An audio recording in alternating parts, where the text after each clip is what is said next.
timeless voices of the Eternal Church.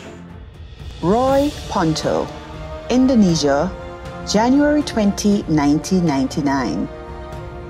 According to a February 1999 U.S. Congressional Human Rights Caucus briefing, 3 groups of people have been systematically attacked and marginalized in Indonesia: ethnic Chinese, Christians, and moderate Muslims.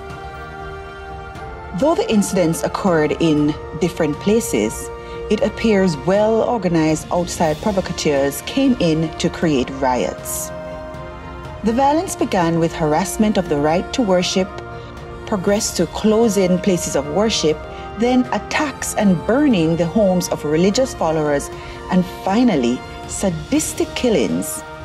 At least 25 Indonesian churches were destroyed or damaged in January alone.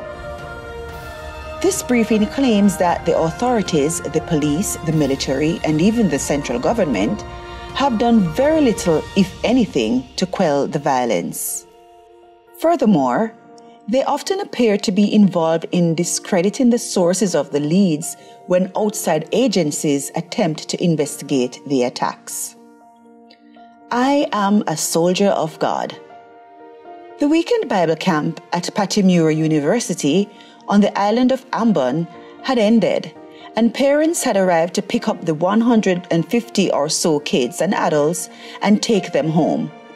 But there weren't enough cars for everyone, so Pastor Mikey Sanyakit and 3 other men went to rent a truck from the adjacent village of Wakal when a mob of Muslim extremists attacked them and pulled them from their car. One of the men escaped, but the mob stabbed Pastor Mikey and another man to death and then doused them with gasoline and burned their bodies. After a while, the people still waiting at the university for rides home heard the chants from the approaching mob.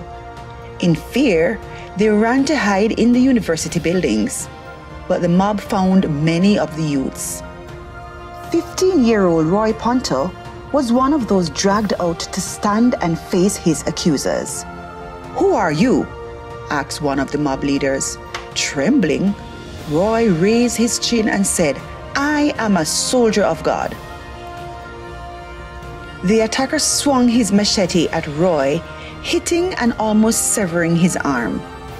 "Who are you?" the man demanded again. Roy gave the same answer and was again struck with the machete, this time gashing his shoulder. "What is God's soldier?" the man roared. "A soldier of God is ready to die for Christ," Roy responded in great pain.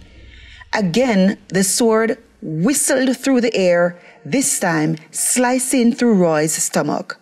"Jesus!" Roy cried as he fell to the ground.